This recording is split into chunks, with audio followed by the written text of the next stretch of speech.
कभी सोचा है कि हजारों किलोमीटर दूर हो रहे किसी टकराव का सीधा असर हमारी जेब पर कैसे पड़ सकता है, खासकर जब बात पेट्रोल और डीजल की कीमतों की हो।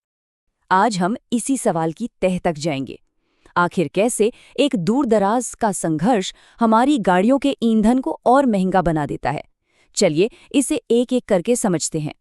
तो सबसे पहले ये देखते हैं कि युद्ध और ईंधन की कीमतों के बीच ये सीधा कनेक्शन है क्या, क्योंकि हाल के तनाव का असर ना बाजार पर साफ साफ दिखना शुरू हो चुका है।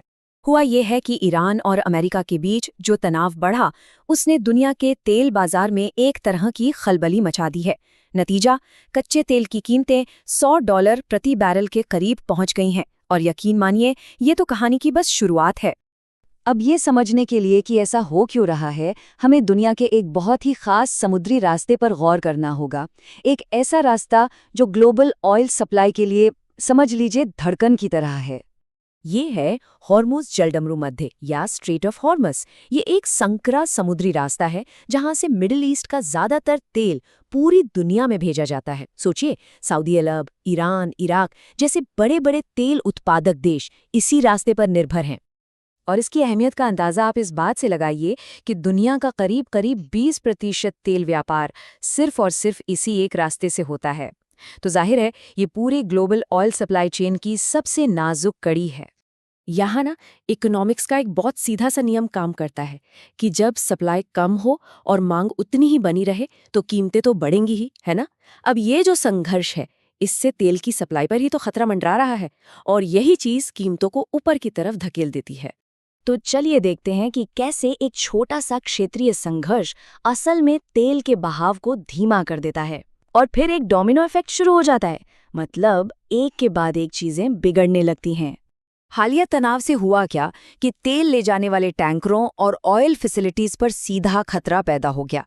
कुछ रिपोर्ट्स तो ये भी कहती हैं कि इसके चलते बाजार से हर दिन लगभग 90 लाख बैरल तेल की सप्लाई रुक गई। आप अंदाजा लगा सकते हैं कि कितनी बड़ी मात्रा है। तो देखिए, कारण और प्रभाव का रिश्ता कितना साफ है। संघर्ष से तेल का ट्रांसपोर्ट धीमा होता है, जिससे कच्चा तेल यानी क्रूड ऑयल महंगा हो जाता है। और जैसे ही कच्चा तेल महंगा हुआ, वैसे ही पेट्रोल, डीजल और यहाँ तक कि हमारी रसोई गैस की कीमतें भी बढ़ जाती हैं। अब आते हैं सबसे ज़रूरी सवाल पर कि भाई इसका भारत पर क्या और कैसे असर होता है। चलिए ग्लोबल मार्केट से हमारे लोकल पेट्रोल पंप तक का ये सफ़र समझते हैं। असल में भारत अपनी ज़रूरत का करीब 85% तेल आयात करता है, मतलब दूसरे देशों से खरीदता है। इसका सीधा मतलब ये है कि हम दुनिया भर में कीमतों के ज़रा से भी उतार चढ़ाव को लेकर बहुत ज़्यादा संवेदनशील हैं। इसका गणित ना बहुत सरल है। एक मोटे अनुमान के मुताबिक अगर कच्चे तेल की कीमत सिर्फ $1 भी बढ़ती है तो भारत में पेट्रोल की कीमत 50 से 60 पैसे प्रति लीटर तक बढ़ सकती है, सिर्फ $1 से।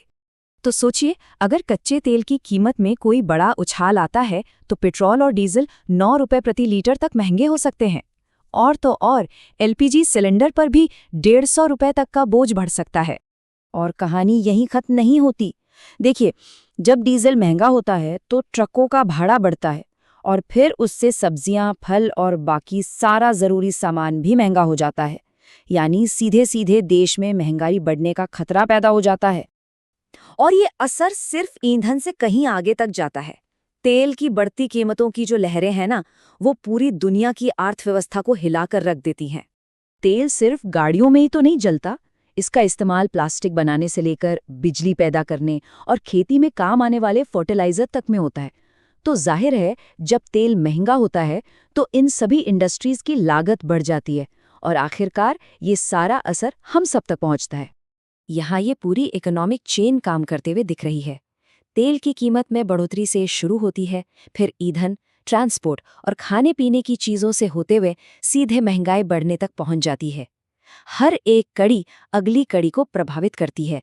तो कुल मिलाकर सबसे बड़ी बात यह है कि दुनिया के एक कोने में तेल की सप्लाई को लेकर हुआ एक छोटा सा संघर्ष भी हर जगह घरों के रहन सहन के खर्च पर सीधा असर डालता है। जियोपॉलिटिक्स, सप्लाई चेन और हमारी पर्सनल फाइनेंस, ये सब आपस में बहुत गहराई से जुड़े हुए हैं। और अब एक सवाल सोचने के लिए कि जैसे जैसे दुनिया भर में ये तनाव जारी है, क्या ईंधन की ये बढ़ती कीमतें ही हमारा नया नॉर्मल बन जाएंगी? इस पर सोचना वाकई ज़रूरी है।